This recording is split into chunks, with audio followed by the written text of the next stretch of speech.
Have you ever stopped and wondered what's really behind the big decisions you make in your life? Especially when it comes to relationships? Well, today, we're going to dive deep into those hidden forces that guide our choices.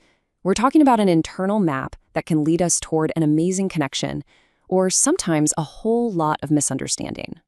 So here's our game plan for this little journey. First, we'll unpack this idea of an emotional compass. Then, we'll break down the 7 core drivers that actually shape it.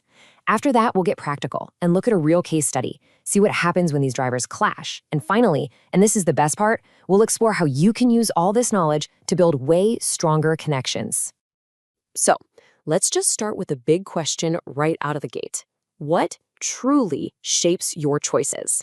Really, is it pure logic, just a gut feeling, or could there be something deeper going on? Like an invisible current that's pulling you in a certain direction. Well, according to the source material we're looking at, our choices are anything but random. Deep down, at the core of every single decision is what they call an emotional compass.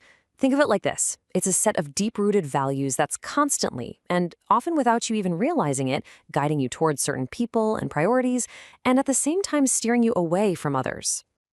So, what are the points on this compass? This is where it gets really interesting. This brings us to the heart of the framework, the 7 core drivers that basically create your unique personal roadmap for life. And here they are: aesthetic, economic, individualistic, political, altruistic, regulatory, and theoretical. Now, I know that's just a list of words, but each one represents a really fundamental motivation. And it's the special mix of these, your personal recipe, that makes you, well, you. So let's break down what each of these actually means. First up, we've got the aesthetic driver. Now, this isn't just about pretty paintings or nice furniture. It's about a deep, driving need for balance, for beauty, and for emotional harmony in your life.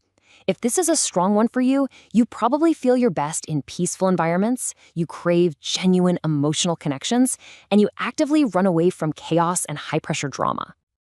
Next is the economic driver. And listen, when you hear that word, you probably think money, right? But it's so much more than that. This is about seeking a return on your investment, of your time, of your energy. It means you value practical, tangible results and a stable career, for sure, but never, ever at the expense of your inner peace or your relationships. It's all about long-term value. All right, now for the individualistic driver. And this one might sound a little backward at first. A high score here means you have a powerful need to carve out your own unique identity, to stand out from the crowd. But a lower score, like we'll see in our example, actually points to someone who values belonging. They prefer being part of a team, finding their security in collaboration instead of being the star of the show. Okay, next we have the political driver. And no, we are not talking about politics in Washington. This is all about your motivation for influence and control in your own life. A high score means you're really driven to lead, to be in charge. But a lower score, as you see here, suggests a more cooperative nature, someone who's much happier in a supportive role, focusing on teamwork rather than being the boss. The altruistic driver. This one's all about the desire to help other people. Now, someone with a super high score here is driven by service, by empathy. But a more moderate score, like we're about to see, describes someone who is polite, who is definitely helpful when you ask them, but they tend to stay emotionally reserved. They're not going to dive headfirst into other people's problems unless it's absolutely necessary. And now for the regulatory driver. This is all about your personal relationship with structure, with rules, with tradition. If you have a high score, you probably need order and clear systems to feel comfortable. A lower score, though, points to someone who really values their freedom and independence. They'll follow the essential rules, sure, but they strongly resist being boxed in by anything too rigid. And finally, we have the theoretical driver. This is that motivation to understand, to hunt for knowledge, to find the why behind everything. If this is high for you, you love to learn, to analyze, to debate. But a really low score, which you're about to see, points to someone who's all about the present moment. They prefer action and instinct way more than some deep intellectual discussion.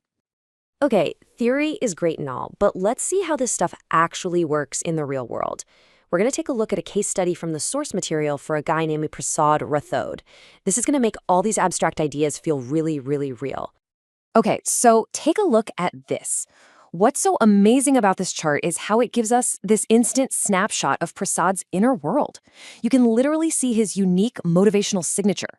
I mean, just look at that towering aesthetic bar way up at 87, and then look all the way over at the theoretical bar, which is barely there at just 2.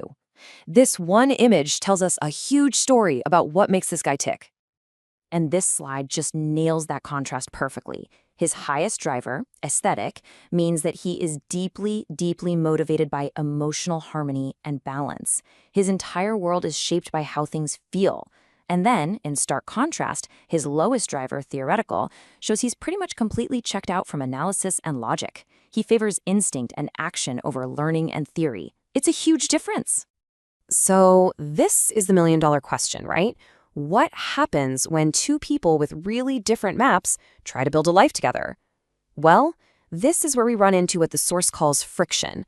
These are those hidden forces that can lead to so much frustration and misunderstanding, all because our core drivers are being challenged. And this table right here, this is where it gets so practical and so helpful. It's basically a cheat sheet for understanding your partner. Look, for someone like Prasad with that super high aesthetic driver, what's going to irritate him? Pressure and insensitive behavior. But how can a partner help? Simple. Use kind words. Avoid forcing things. And for his super low theoretical driver, what's the friction point?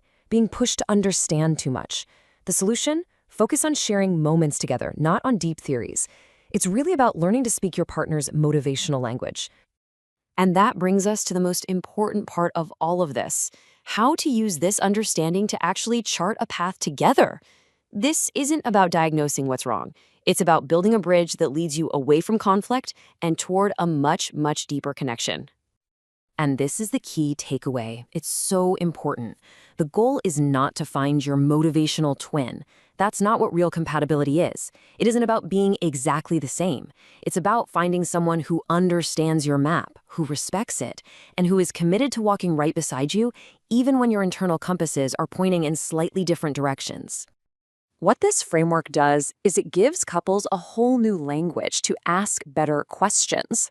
So instead of getting into an argument, you can start a real dialogue. I mean, imagine asking your partner, how do we balance your practicality with my sensitivity? That question starts from a place of teamwork, not a fight. Or here's another fantastic example from the source. How do we balance your free spirit with my need for light structure? Do you see how that just completely reframes the whole issue? It's not you versus me anymore. It's us versus the problem. And that, right there, is a total game changer. And at the end of the day, all of this really comes down to self-awareness.